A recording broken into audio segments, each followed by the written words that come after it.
So গ্রাম মানেই কিন্তু অন্যরকম একটা ভালো লাগা জায়গা। আজকে যেই গ্রামটাতে আছি এটি কাকনহাট থেকে বেশ কয়েক কিলোমিটার দূরে। এই গ্রামটাতে আমি প্রথমবারের মতো গিয়েছি, তবে এই গ্রামটার সৌন্দর্য আমাকে মুগ্ধ করেছে। যে সৌন্দর্যটা শুধুমাত্র একটা ভিডিওতে দেখানো সম্ভব না, তাই এটা আমি ৩টা পার্টে আপনাদেরকে দেখানোর চেষ্টা করব। সো ৩টা পার্টের মধ্যে এই পার্টটা হলো পার্ট 1। সো সবাইকে স্বাগতম জানাচ্ছি আজকের ব্লগ ভিডিওতে। ছোট্ট একটা কাজের বরাতে গিয়েছিলাম সেই গ্রামটাতে। যাওয়ার পরেই এই গ্রামটার আঁকাবাঁকা রাস্তা, সরু আর আঁকাবাঁকা রাস্তাটা আসলে খুবই সুন্দর, যেটা দেখে আমি ভিডিও না করে থাকতে পারলাম না। গ্রামটাতে পাকা মাটির বাড়ি, সব ধরনের বাড়ি দেখতে পাবেন। বিশেষ করে এখানে মাটির দোতলা বাড়িও দেখা যায়, যেটা সচরাচর এখন সব গ্রামে কিন্তু দেখা যায় না। যদিও আগেকার সময়ে অনেক গ্রাম আছে যে গ্রামগুলোতে কিন্তু মাটির দুইতলা বাড়ি হরহামেশাই চোখে পড়তো, তবে এখন সব গ্রামেই কিন্তু এই মাটির দুইতলা বাসা দেখা যায় না।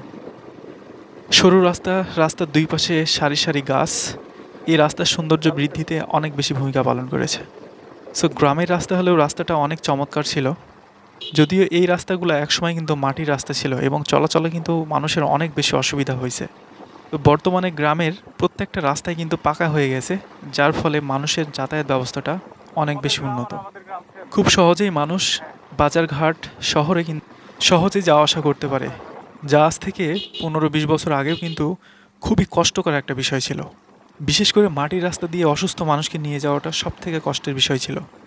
যদিও গ্রামে তখন গরুর গাড়ির প্রচলন ছিল, অর্থাৎ এই রাস্তাতে আগে গরুর গাড়ি সবথেকে বেশি চলতো। তো গ্রামের রাস্তা দিয়ে যাওয়ার সময় কিন্তু আশেপাশে খোলা মাঠ দেখতে পাবেন, ফসলের ক্ষেত যেগুলো একদম চোখ জোড়ানোর মতো।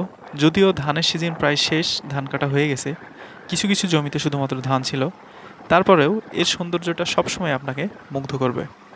আর রাস্তার পাশের যে সারি সারি গাছগুলা, এটা রাস্তার দৃশ্যটাকে আরও বেশি চমৎকার এবং চমকপ্রদ করে তোলে। সতেজ নিঃশ্বাস গ্রহণের জন্য অবশ্যই আপনাকে যেতে হবে গ্রামের এই মেঠো পথে, যেখানে গেলে আপনি নিঃসন্দেহে একদম ফ্রেশ বাতাসটাই নিঃশ্বাসের সাথে গ্রহণ করতে পারবেন। যতক্ষণ এই প্রকৃতির মাঝে থাকবেন ততক্ষণে কিন্তু আপনার মন প্রফুল্ল হয়ে থাকবে, সতেজ হয়ে থাকবে, অন্যরকম একটা ভালো লাগা কাজ করবে। শহরের সৌন্দর্য যতই বেশি হোক না কেন, কৃত্রিম সৌন্দর্য যেটা গ্রামের প্রাকৃতিক সৌন্দর্যের কাছে সবসময় কিন্তু হার মানে। সো আমার মতো গ্রাম ভালোবাসেন কে কে অবশ্যই কমেন্ট বক্সে জানাই দিবেন এবং ভিডিওটি শেয়ার করে সবাইকে দেখার সুযোগ করে দিবেন। আমাদের আশেপাশে ছড়িয়ে ছিটিয়ে আছে অসংখ্য গ্রাম, যে গ্রামগুলো এখনও ঘুরে দেখা হয়নি। তবে মাঝে মাঝে যখন কোনো কাজের বরাতে যাওয়া হয়, গ্রামগুলো দেখে আমি মুগ্ধ হয়ে যাই যে গ্রামের সৌন্দর্য আল্লাহ তাআলা এত সুন্দর করে প্রত্যেকটা গ্রাম তৈরি করেছে, যেটা ভাষায় প্রকাশ করার মতো না। এত সুন্দর এবং এত চমৎকার। সো ভিডিওটি ভালো লাগলে অবশ্যই লাইক, কমেন্ট এবং শেয়ার করে দেবেন। ধন্যবাদ।